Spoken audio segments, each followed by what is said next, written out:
Reporting live for NOFAC News on location, I'm your correspondent, Phil and Dield.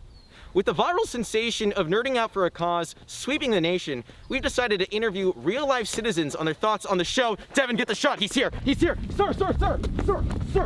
What are your thoughts on the massively popular web series, Nerding Out for a Cause? You guys said it was my day off today. Just read the card. Wowee. I sure love nerding out for a cause. It's gosh darn stupendous. Fantastic, Devin. We can just cut around what he said. We got the soundbite. That's all we need. Welcome to the most dramatic, heart-wrenching, deadliest episode yet of Nerding Out for a Cause, aka NOFAC. But first, we're going to be talking about one of the most ridiculous, convoluted, and random characters we will ever cover on this show.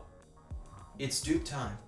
It's Nerding Out for a Cause, aka NOFAC, the show dedicated to Marvel fans of every walk of life. The characters covered in this series are selected by our generous sponsors who have donated to the historic organization, the NAACP Legal Defense and Education Fund.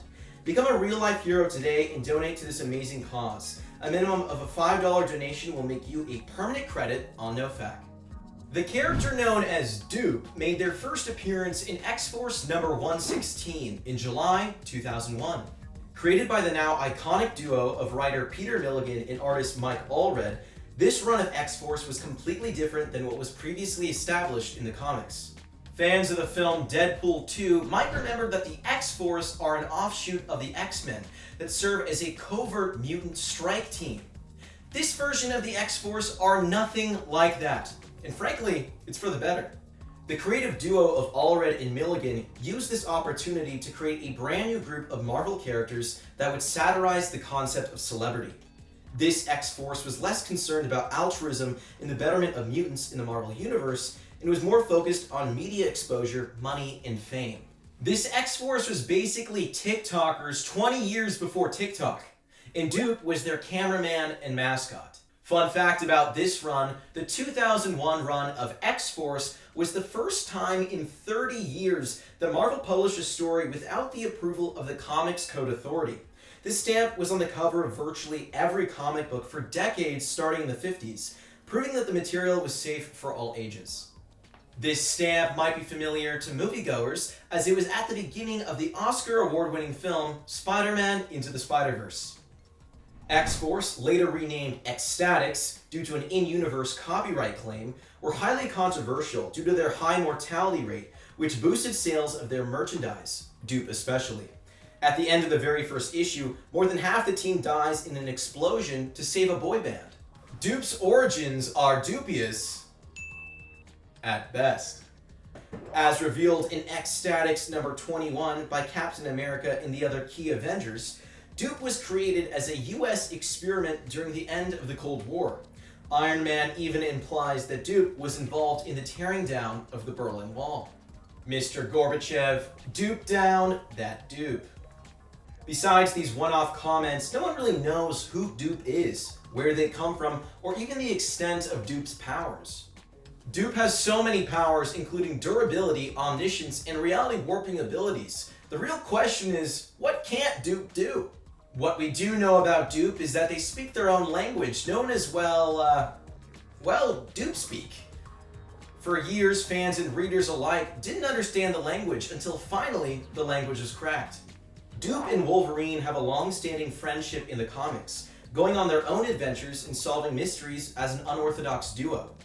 Later on, when Wolverine becomes headmaster of the Jean Grey School of Higher Learning for Mutants, he eventually convinces Doop to become faculty at the school. It's revealed that Doop's role is to handle threats for the school in a covert manner. The events get so ridiculous that Doop teams up with Howard the Duck to fight Robo-Barbarians. Needless to say, Doop is awesome. I'm gonna level with you. I have no idea how Doop's gonna be included in the MCU. But mark my words, one day Doop plushies are going to be everywhere. Maybe not this year, maybe not 2021, heck, maybe not even 2025. But one day, these suckers are gonna be everywhere. I'm talking about merchandise, I'm talking about t-shirts, I'm talking about theme park, Doopland. You heard it here first, Doopland. And that's NOFAC on Doop. For more information on the NAACP Legal Defense and Education Fund, to donate to the cause, to read more about Doop, or to become a permanent credit on NOFAC, make sure to check out the information provided below. Thank you is not enough for this week's sponsor, Wyatt, for selecting Doop and introducing the audience to this crazy character. His donation to the NAACP Legal Defense and Education Fund made this video possible. To stay up to date for all things nerding out for a cause, make sure you like our Facebook page, follow us on Instagram, and subscribe to our YouTube channel. Thank you for watching NOFAC, and back to our correspondent on the street. And now for our famous segment, Slime or Dime. The rules of the game are simple. I'll be asking you 4 comic book questions. If you get it right, you get a dime. But if you get it wrong, you get slimed.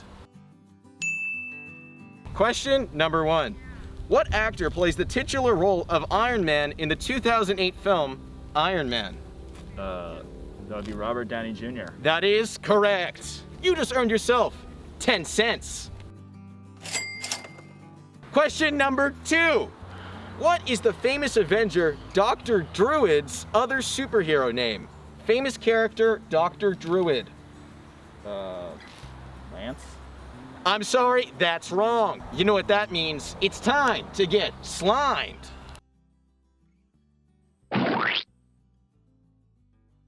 Question 3. What does the M in MCU stand for? Would be Marvel. That's right. Got that correct. Congratulations. I hope you're happy. You know what that means? It's time for the final question. Fan favorite X-Men Gold Balls first appeared. Is something funny to you? Fan favorite X-Men Gold Balls first appeared in what Marvel comic? I couldn't tell you. Tree Man. Volume 2. Not only was that stupid, but it's wrong. The correct answer was Uncanny X-Men 2013, number 1. You know what that means? It's time to get slimed!